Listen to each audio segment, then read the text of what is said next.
Hola, ¿cómo está? Dios le bendiga, espero que esté muy bien. Así que en este día vamos a comenzar un capítulo nuevo, el capítulo 5 de este libro de Efesios. Quiero bendecirlos de verdad, ya sé que muchos han entrado en este estudio y de verdad que es poner voluntad también de querer aprender de nuestro Señor. Y justamente el capítulo 5 comienza de esta manera. Dice así: por tanto, imiten a Dios como hijos amados. Verso 2. Vivan en amor como también Cristo nos amó y se entregó a sí mismo por nosotros como ofrenda y sacrificio a Dios de aroma fragante. Acá el apóstol nos invita a imitar a Dios, a ser como Cristo, porque dice: por tanto, imiten a Dios como hijos amados. Dice: vivan en amor como también Cristo nos amó y se entregó a sí mismo por nosotros como una ofrenda y sacrificio a Dios de aroma fragante. Primero, usted tiene que, para comprender estos dos versos, Cristo nos amó y se entregó, pero dice que Él, se entregó, como una ofrenda y sacrificio para Dios. Cristo se entregó como una ofrenda para Dios.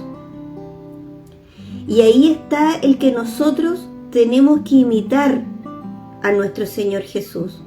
Jesús nos amó, pero también Él se entrega como una ofrenda para Dios.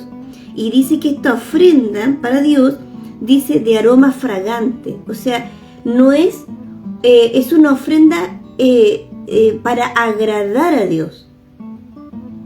Es una ofrenda para que Dios se agrade.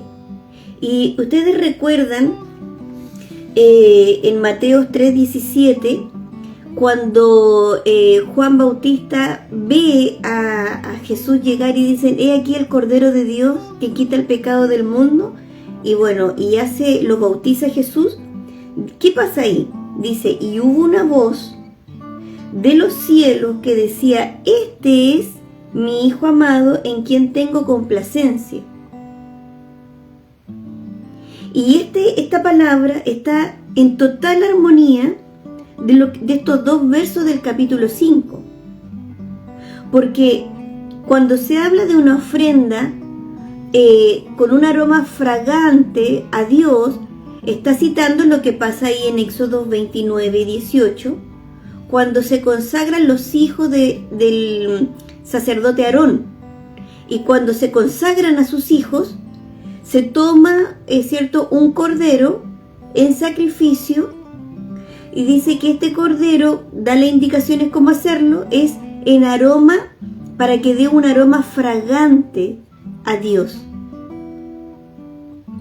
Y aquí nos está diciendo en estos dos versos que nosotros, como hijos amados, tenemos que imitar a nuestro Dios. Tenemos que ser una ofrenda grata a Dios. Tenemos que imitar a nuestro Dios. Y en el libro de Mateo 11:29, Jesús dice: lleven mi yugo sobre ustedes y aprendan de mí, que soy manso y humilde de corazón, y hallarán descanso en su alma. Jesús mismo nos lleva a que seamos como Él, que Él es humilde y es manso de corazón. Por eso acá el apóstol dice: imiten a Dios como hijos amados. Recuerden cómo es la actitud de un hijo amado. Tenemos que poner los ojos en Cristo. Cristo como Cordero, Él fue una ofrenda para agradar a Dios. Él se entregó por amor a nosotros, pero Él fue como una ofrenda para agradar a Dios. Por eso Dios, cuando en ese momento que es bautizado, la voz de Dios se escucha y dice: este es mi Hijo amado, en el cual yo tengo complacencia, recibiendo ese aroma que está recibiendo, porque está rindiendo Jesús su voluntad en esta ofrenda, en este sacrificio, para que Dios se agrade. Es precioso lo que sucede aquí. Y miren lo que pasa aquí en el verso 3 y 4 del capítulo 5 de Efesios. Dice el apóstol: entre ustedes ni siquiera, o sea, ni se lo permitan, ni siquiera deben hablar de inmoralidad sexual, ni de avaricia, ni de ninguna clase de depravación, pues ustedes son santos. Él nos está recordando que nosotros somos hijos amados, que rendimos nuestra voluntad porque tenemos que darle a Dios por voluntad una ofrenda con un olor agradable para Dios.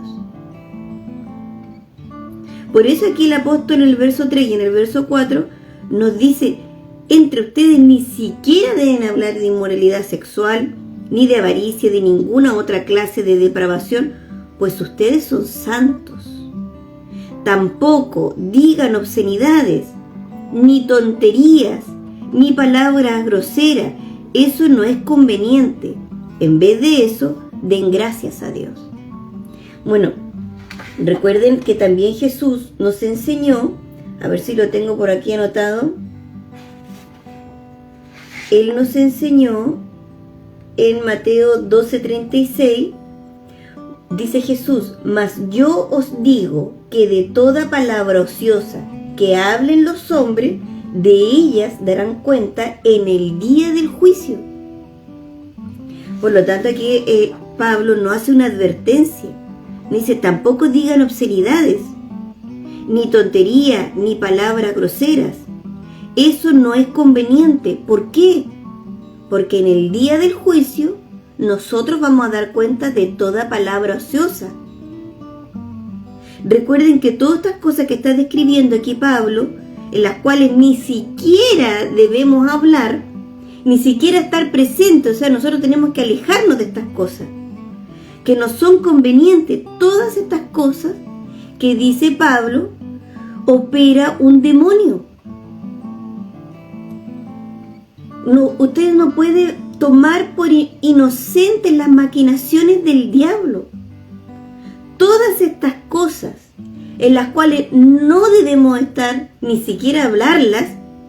¿Por qué? Porque todas estas cosas opera un demonio, un espíritu entrenado por Satanás, que son espíritus engañadores, mentirosos. Son demonios que buscan de que tú le des lugar. Recuerden lo que habíamos estudiado en el capítulo 4 de Efesios: no den lugar al diablo. ¿Cómo se le da lugar al diablo? Bueno, si tú lo haces, vas a contestar al Espíritu Santo, porque vas a rendir tu voluntad a estos espíritus inmundos que buscan un cuerpo para poder manifestarse. Darle lugar es darle entrada. Por eso aquí dice que nos recuerda que nosotros tenemos que ser como Cristo. Cristo se entregó a sí mismo por amor a nosotros, pero como una ofrenda agradable al Señor. Y nosotros tenemos que ser como Él. Tenemos que ser hijos amados en el cual Dios tiene complacencia con nosotros. Por eso aquí dice que nos recuerda que nosotros somos santos. Dice: entre ustedes ni siquiera debe hablar de inmoralidad sexual, ni de avaricia. De verdad, entretenidos en cómo multiplicar el dinero, o las cosas que anhelan de este mundo, que las desean con tal fuerza que trabajan y ponen todo su fuerza, toda su mente y todo su corazón en ello. Nosotros no podemos estar en ello. ¿Por qué? Porque en ello opera un demonio. La avaricia es un demonio. Los desórdenes sexuales son demonios. Las palabras obscenas son demonios. Las obscenidades son demonios que buscan tu voluntad para que le des lugar y cabida en tu vida. Pero da una estrategia preciosa antes de terminar el verso 4. En vez de eso, den gracias a Dios. La gratitud es tener a Dios presente en nuestra vida. Y eso es muy importante.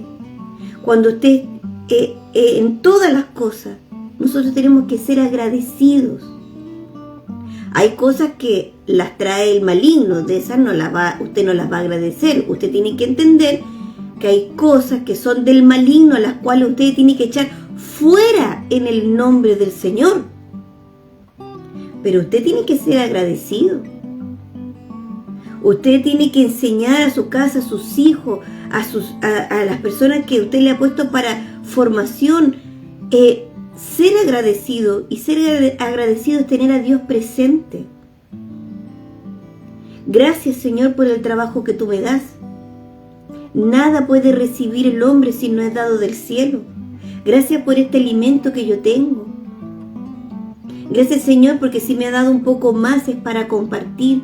Ayúdame a estar atento para dar a otros lo que tú me has dado, a compartir con los que más necesitan. Tener a Dios presente. No todo lo que el Señor nos da es para nosotros.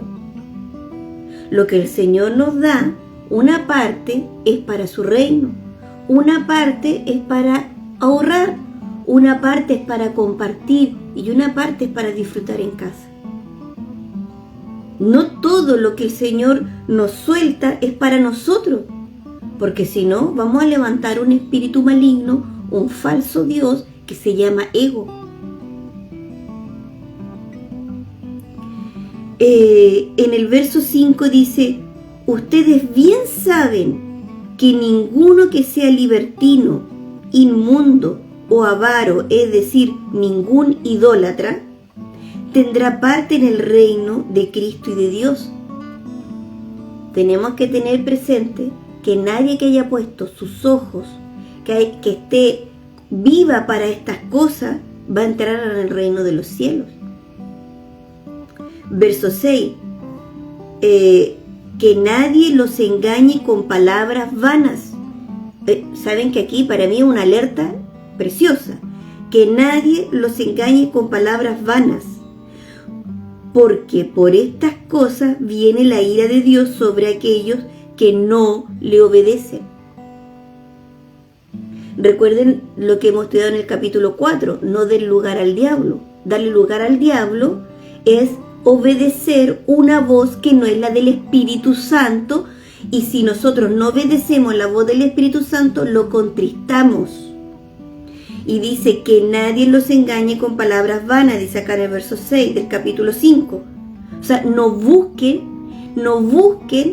esas personas que le están engañando, seduciendo entre mentira y verdad para que tu vida no cambie. No busques discursos, mensajes y prédicas que no te confrontan con tu pecado.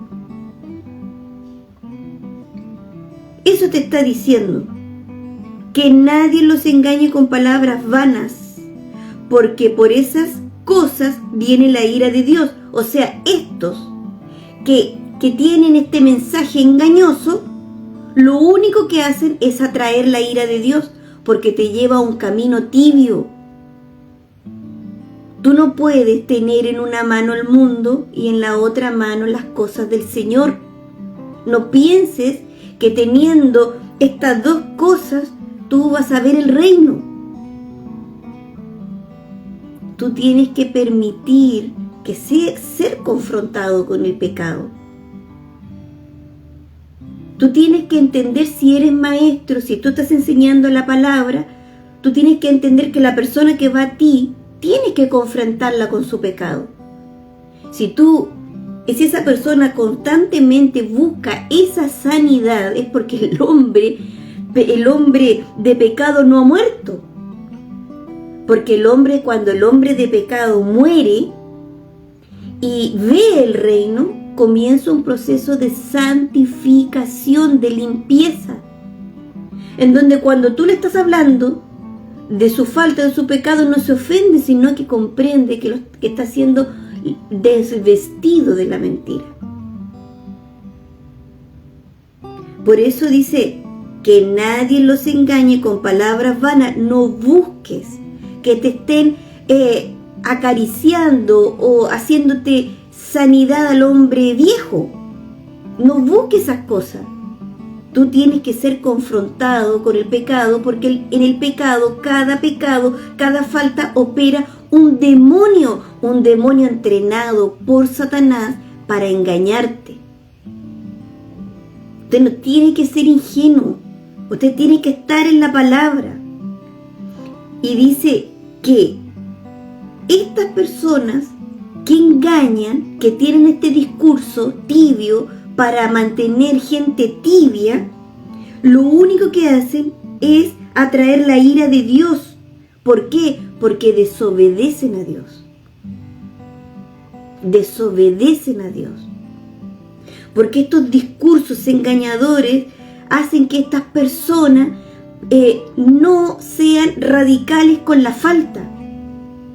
Y al no ser radicales con la falta, desobedecen a Dios, contritan al Espíritu Santo, dan lugar al diablo. Y miren lo que dice en el verso 7. Por tanto, no se junten con esa clase de gente. No se junten con esa clase de gente. Les voy a leer una palabra que está en 1 Corintios. Eso está en el capítulo 10, verso 23. Todo me está permitido, pero no todo conviene. Todo me es lícito, pero no todo edifica. Ustedes tienen que recordar que en Deuteronomio 30, del 19 al 20, aquí habla de que nosotros tenemos la voluntad. Dios nos permite tener voluntad. ¿Se acuerdan ahí en Deuteronomio 30 cuando dice: pongo el cielo y la tierra de testigo, que pongo delante de ti la vida y la muerte, la bendición y la maldición? Elige la vida, dice, elige la bendición para que vivas tú y tus descendientes. Dios nos da una voluntad, nos da una voluntad. Por eso es tan importante en que en esta voluntad que el Señor nos da, podamos discernir y escoger el camino de la vida, saber con quién me tengo que juntar y con quién no, obedecer la voz del Espíritu, no contristarla, no darle lugar al diablo y ser firme. Usted tiene que ser firme, usted tiene que ser imitadores de Dios, como comienza este capítulo 5, así como Cristo, que nos amó y se entregó a sí mismo, pero también fue una ofrenda para Dios, un aroma agradable para Dios, el hacer la voluntad del Padre. Por eso aquí el apóstol dice y nos recuerda que nosotros somos santos, como nuestro Dios es santo. Lo vamos a dejar hasta acá, hasta el verso 7. God bless you, shalom, Dios abençoe, y recuerde que Jesús viene por un pueblo santo. Maranata.